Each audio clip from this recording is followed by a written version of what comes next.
Go. I overblown. Wait, what?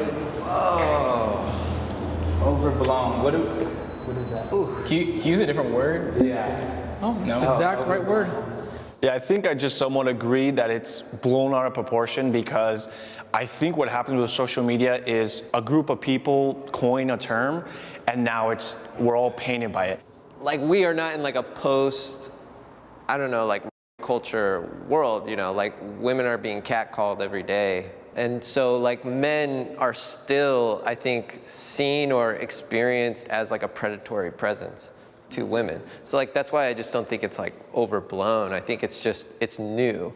If we were good men, there wouldn't be feminists, they wouldn't be attacking us, they wouldn't be hating us. You have a lot of guys who don't want to commit to marriage. You have a lot of guys who catcall. So yes, men have become toxic. And once again, I have to be consistent with all my beliefs. Let's be clear. Men haven't become toxic. There's always been men that have been toxic since the dawn. This whole idea of catcalling, this whole idea. It's been there. Yeah, these ideas have been there for a long time. These are not new concepts that are just happening now. Even the things that are happening like unconsensually, that's been happening. So we need to stop talking like these are new age things, all right? Because it does a disservice to our grandmothers, our great-grandmothers, and people who came before us who had suffered through this stuff, okay? This is not a 2020 thing. It's not a 2000 thing. So I just don't like it when everyone paints the present as the worst time in history. Brother, it's not. It used to be way worse before, believe it. Mm-hmm. I see what you're saying, but the way you're framing it, like this word moral is kind of... We don't know what that is anymore though. That's well, it's like, it sounds like you're saying like it's men's job to be like the moral compass of society. It is. No. I think it's everywhere. This guy's not budging. I appreciate it. I think you're saying that. Yeah, that's what I said. I stand by it. Yeah. This is what happens when a 20-year-old meets a 35-year-old. It's everybody's, but men, if men want to coin themselves as the leaders, you have to hold up to the good and the bad. That's part of the problem, though. Like, that's what I think toxic masculinity, or it's putting too much pressure on yourself. I mean, it's very obvious that we're grappling with, like, the history and the damage of, like, what a world completely run by men does to us. That's why I think we're talking about toxic masculinity. A man should pay for the first date. 3, 2, 1. You know what? Let's do something in the chat. Why don't you guys all answer with a question before as we're going to answer it. Should the man pay for the first date? This is my answer. If he asked her out, then yes. We're talking about heteronormative relationship because you got gay motherfuckers be like, well, I'm going to wait for him to pay because he's supposed... And I just imagine a gay couple at the restaurant being like, so... Listen. Listen. All I'm gonna say is this. Whoever asks should pay. That's me personally. Sure. And this is not even just like I'm with my date. Even my friends, I'm like, yo, y'all want to go go to this spot? I want to go out to eat. Then I'll just pay for folks. I agree with that. You know, so that's generally how I look at it. I agree with that.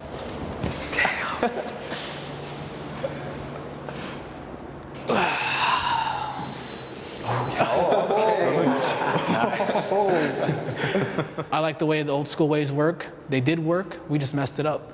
So that's important to you to like take that leadership role to be, tradition, to be like the breadwinner. I'm the caretaker of society. I don't even like saying it this way. Once you give the woman the power, then you just demasculated yourself. I want to stick to what's made me happy and my... Oh, my man going in. Okay. He doesn't care. He's going to be the most important part of this video because he's going to contrast their views a lot. Yeah. I like happy and my grandparents, my parents, I'm just going to stick with it because it works. It's not perfect, but it works.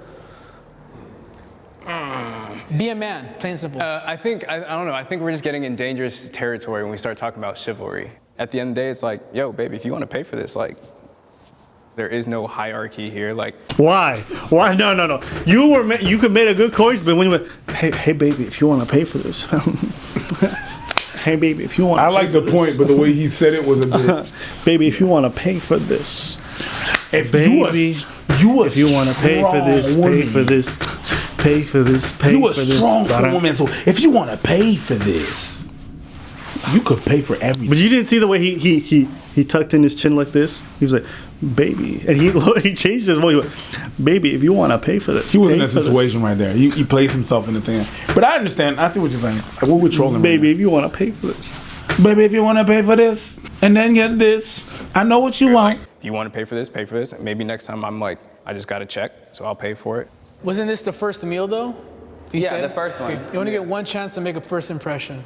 What does it matter if it's a girl or a guy? It's 2019, and your logic shouldn't be, like, no disrespect, like, oh, because my grandpa did it and it worked for him, then it works for me. If she's not gonna date me that second time because I didn't pay for her, I think I dodged a bullet. Okay, let's be honest. I think these guys are a bit in fantasy land. All right, and we just have to be honest about it. Generally, vast majority of the time, it's men who are asking women out on the first date. Still. Generally. To this day. And women do still, to this day, prefer to be courted. To this day. So understanding that, hey, no matter how much 2019, 2021 it is, a lot of those gender norms are still very pervasive today. You may not like it, you may not want them to be there, but they are the norm. So would I advise young men to not pay on the first date? No. Especially if you're the one who asked her out. You should be paying.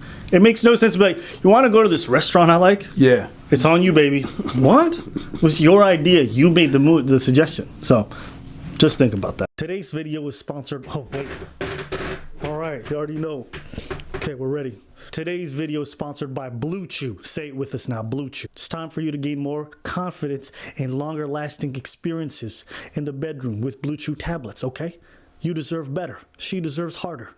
Get it together. Bars. Listen, BlueChew is a unique online service that offers you the same active ingredients as Viagra and Cialis, but in a chewable form and at a fraction of the cost. And one of the best parts is that, BlueChew, it's an online service, so you don't need to go to the doctor and have an awkward conversation with that person. All you gotta do is go to BlueChew.com. You just need to consult with one of their medical licensed professionals, and once you're approved, we just ship it to your door. And we got a special deal just for you guys. You can try BlueChew for free when you use promo code ABBA. All right, and all you gotta do is pay for the $5 shipping. That's BlueChew.com using promo code ABBA and get your first month free. So a big shout out to BlueChew for sponsoring this video. I have worried about the size of my penis. 3, 2, 1. I've had worried. Yeah. I think a lot of men have. We had What questions. man hasn't? You had questions. If you were a teenager, you must have had some insecurities at some point. Because growing up, everyone was always talking about, like, oh, you probably got a tiny dong. And you're like, damn, do I? You're going through puberty and all those insecurities. Asking that question is like asking, like, did you ever have insecurities? Do you know what I mean? Like, I think everyone kind of goes through that journey at some point. Go. Oh my God. That's Nah, cap. nah, That's that's cap. Unless you were raised in a foreign country where dong size is not discussed, I don't believe that. Or this guy is like packing. Pause. And he's just like, nah, obviously from the. But the problem is you're always comparing yourself to prawn. Yeah. So when you look at that, you're like, I'm not packing like them. Maybe. Especially when you were a kid. Yeah. Because you've never had a girl tell you that, yeah. Maybe he did. Yeah, I don't believe these things. En masculin. I like this.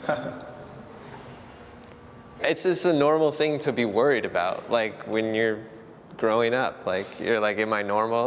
Like. I hate this. I guess like when I was younger, I was like, whoa. So bring your ass Yeah, on the other side. that's right. No one's talking about when you're comfortable. It'd be like asking, have you ever been insecure about your looks? And you're like, when I was, then you were. Then you were. That's it. Period. That's all. This is not, but like, eventually I was like, nah, I'm fine. Then walk your ass back on the other side, bruh. You didn't hear the question? It's just like bringing to my awareness how impressionable and like how much of our lives and our masculinity is defined by when we're kids. When everybody's like, oh, you gotta have a big, and all you see is like, only time you see a dick is on, it's like 14 inches, then it's like, well, mine doesn't look like that. Yeah. Then of course you're gonna like start thinking about it versus. Oh, now you're moving back?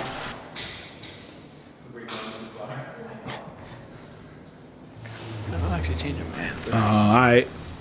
Oh. Oh, there you go. There you go. Okay. There you go. Hey man, you know what? Everyone, after getting you information, they can change their mind. So that's cool. I'm not mad at cool. them. Because what he said was, it made a lot of sense, because I remember the first time I saw porn, when I saw black guys, I was like, You didn't have to mention the race. Like there's also, some white kid. They know. Shaklam! All right, get it, guys. I'm not like that. As I got older, I perfected my craft. I've never had a problem with it. Has nothing to do with the it's all about. Yeah. I'm not even gonna front you, bro. Bald niggas don't have a choice. They don't. Because the way the light reflects on their head in the dark, man, they gotta put in some extra work. I'm not even joking, bro. When you bald, you gotta do a little extra something. You gotta grow a couple inches. You gotta get a little bit bigger. Because the bald life is not an easy life. Nope. It's all about, it's not the size of the boat, it's the motion of the ocean. Basically, it's not the size of the bald. He knows. It's not the size of the bald. The boat is the size of the shining on the bald. You just love a woman, you embrace each other, and it's just, I've never had a problem with a woman since then. I think for younger guys, this is the concern that I'm realizing is like, maybe if these discussions were more open about size and whatever, and that really over time it all becomes okay and it's fine, maybe that would help a lot. Or, hypothetical, you're just a teenager chock full of testosterone, going through puberty, insecure, surrounded by other insecure teenagers with raging hormones, and you're gonna latch on to whatever illogical. Trying to instill a sense of logic into a bunch of teenagers is very difficult. Very difficult. So, I think insecurities are just part of that portion of life. If it, and if it's not your dong, it's going to be your build, it's going to be your height, it's going to be your acne, it's whatever. Boys, it's going to be everything. Yeah, so it's going to be your pilosity.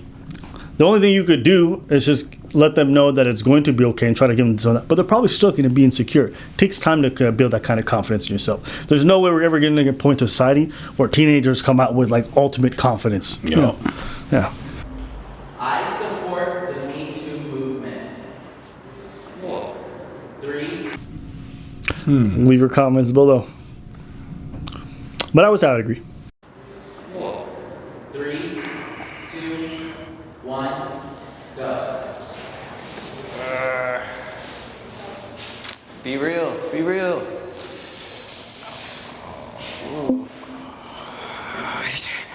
At first, when I saw it, and talking to my friends, and family, a lot of people in the South, they're like, these women should have spoke up a long time ago. And then I had to step aside and really process it for myself and be like, you know what? She didn't feel comfortable. And she wasn't in a society, in a place where it was acceptable for her to say anything about it. So now that they have the platform and the ability, I'm like, that's amazing. Speak your truth. Okay. I want to hear your thoughts. What do you think? About what? If I support the MeToo movement? Yeah. I'm going to be like this. I understand the necessity of it, so I somewhat agree. Okay. But I understand the flaws of it as well. So that's why I somewhat agree. Somewhat agree. Both are very important in that it's not just agree, it's not just somewhat, it's just not. I somewhat agree. Yeah. There is a necessity there, and we have to understand how it is. Just the way the judicial system works and everything and stuff. I can understand how people are going that, and we need to have a change. I get that. I get all of that. So I somewhat agree. Yeah. I think for me, the interesting thing is prior to that movement, there were absolutely no conversations that I'd had at school or in my personal life or with my family or even brought up in front of me or around me on television, anything about the ideas of what consent is, what pressure looks like, what all these concepts look like. We were thrown into the dating life blind. Straight up. And you have to figure it out. And you have to figure it out. And unless you went to a college campus, you never heard these terms. From someone me who just joined the military, you didn't hear about this stuff. And you're just hearing these terms now because it was part of the college campuses back in the days. So all that, even now, you're hearing about these terms. But back then, it was same as the military. So 2016, 2017 was an interesting transition period because I was hearing about this stuff and I was like, oh, okay, I have some unlearning to do because nobody told me you can't talk like this. Nobody told me, oh, you have to ask these. And look, I'm not taking everything in. I don't think all of it's good.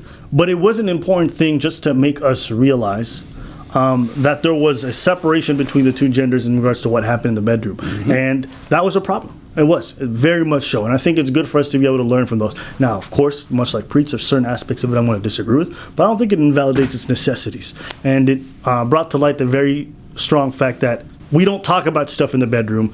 Yeah, there's a lot going on. So, What do you tell a child who is accused of by a woman, has his whole life destroyed, and then people just go, There's always going to be people that take advantage of it. It's not going to be perfect. We're figuring it out as we go, but I think it's done more good than it's done bad. I think we get to acknowledge the bad though.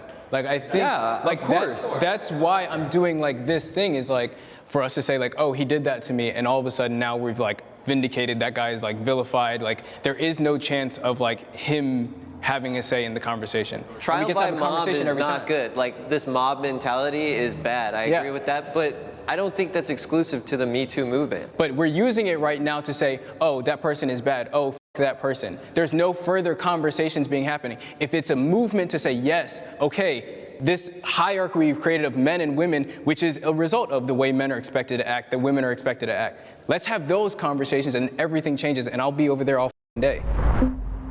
And let's also be honest about the fact that this conversation has never included women who do this stuff. Never. Even when you try to include them, you're being bashed. Yeah, never. Never, never, never, never, never, never. I am comfortable showing my emotions. 3, 2, 1, go. Yeah, I'd say I agree. I just probably don't want to do it that often because I'm just like, it's not necessary, but yeah. It's not because you don't do it that you're not comfortable. Yeah, I agree. I'm comfortable doing it, but I'm going to choose what's better for me. I know that in certain situations that I am, showing my emotion is not going to be beneficial to me or me in that situation. Yep. So I would be comfortable to do it, but I understand that I could pay. I'm comfortable paying for a lot of things. Yeah. Doesn't mean that I could drive my car with my feet. Doesn't make it a good fucking idea. Yeah. My suspicion is that for him it has something to do with his family. Mm-hmm. It's been like harped upon me for years that like showing my emotions were bad, and like me trying not to be gay. I'm like, no, like I don't want to show these emotions because I'm not gay. I can't be gay. Like I'm not supposed to be gay. Like the church tells me, my dad tells me, my mom tells me, everybody's telling me I'm not. For black folks, it's almost always linked to the family. Yep. Definitely. Not supposed to be gay. So like just understanding that at 25, now 26, like I'm over here like, okay, like, oh, you're insecure. Okay, that's what that feels like. Oh, you're sad. That's what that feels like. I can now be aware of those things, but to show them to other people right now is like really hard for me. I do feel like I'm very verbally like about my emotions with my wife, but I wouldn't agree completely because I'm not like that with anyone else. I mean, I just failed a college class and I was crying about it to my wife, but no one else at school saw me cry, you know?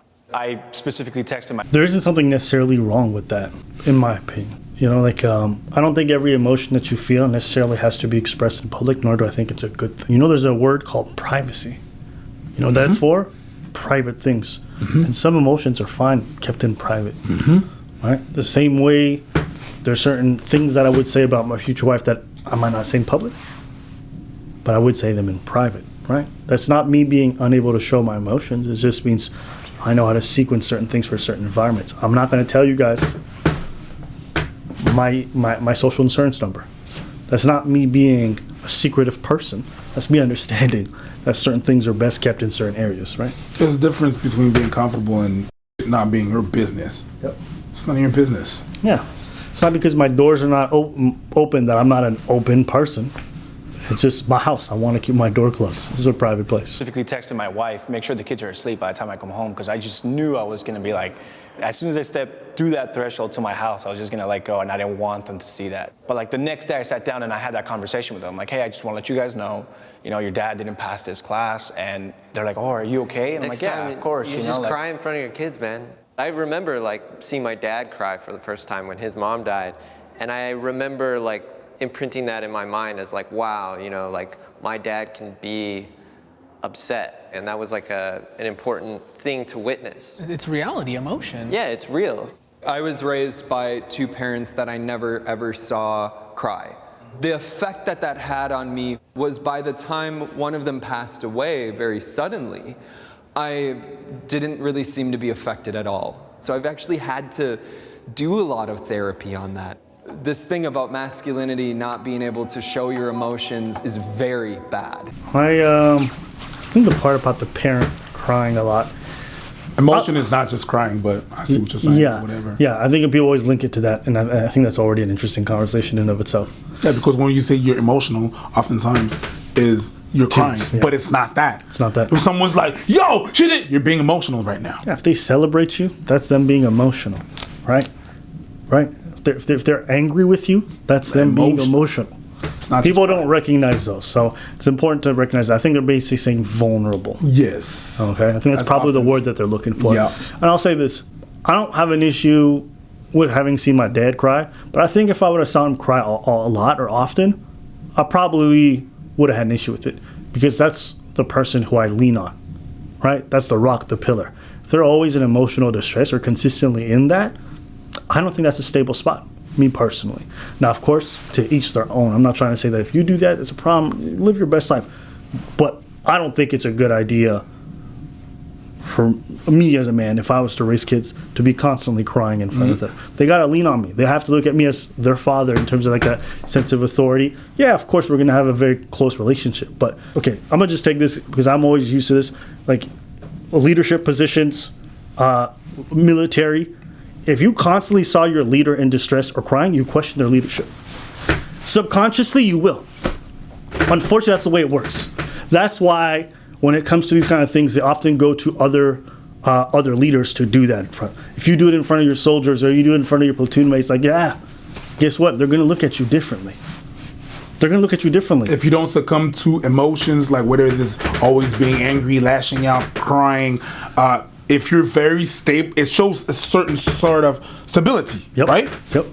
Let me tell you ever seen those punch cards you get from like frozen yogurt spots? Yes. Right. Let me tell you, as a man, you get a few stamps, you get a few holes that you get to click in, right? Before you get your get the out of here, out of this relationship card, okay? Try it. Have a wife and cry in front of her all the time. Have a girlfriend crying for her all the time. Watch what's going to happen. Subconsciously, and you can see articles of this. People have written about this so many times. Like, yes, I know I'm supposed to be open to this kind of emotional vulnerability, but like, it turned me off. All the time? All the time? Because they lean on you, like, especially if you subscribe to the traditional gender roles, they lean on you to be that pillar. Even when you don't. Even when you don't. Yep. And we've seen an article about that. Even when you don't, she wanted them. She was like, I'm okay with a man wearing a dress. I'm okay. And once her significant other was doing it, she was like, ugh. Yeah. I can't help it though. Yep. Yeah, no, you can't. Yep. And people are going to be the comments. I would be fine with it. There's what you say and what you're going to do in that situation. And most men know either from experience or from lessons that if they were to be constantly emotionally vulnerable in that way, that most y'all, I'm not saying some emotional availability is not good. I agree with you. It's fine. But crying a lot, often, I don't recommend it. So that's my advice to y'all. But maybe y'all disagree. What do you think? No, I agree. Yeah? You're not going to cry in front of your kids all the time? No. Well, I'm not someone that cries. Yeah. But even if you were like in distress or having mad problems, you know what I mean? No. You wouldn't show that to the kids all the time. I'm not a person that, like, I'm supposed to hold it together. You know what I mean? Already, I'm not someone that does. And that's not he's trying to be a man. Hey, shut the f up. It ain't about that. It's really just, I'm not someone that cries. Okay? There's people that cry a lot. I don't. And it get out of the crying. Yeah, out of the crying. Like just trouble. Trouble? Yeah, no. Let's bring it to trouble and weakness. I just stay stable, because you show stability. Yep. You do it for your kids. You do it for your wife. You show stability. I got this.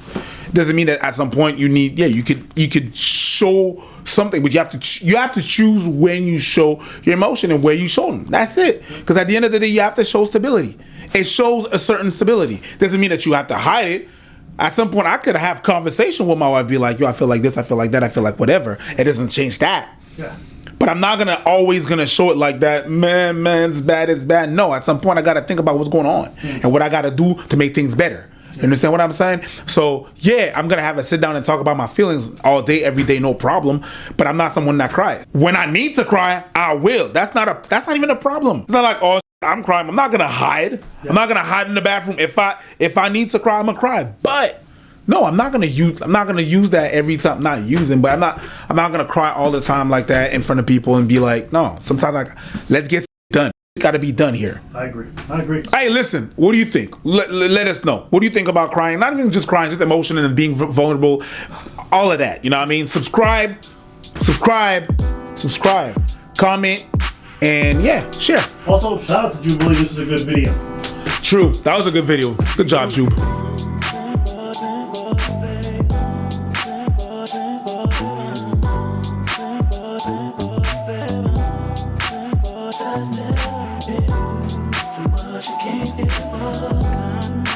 You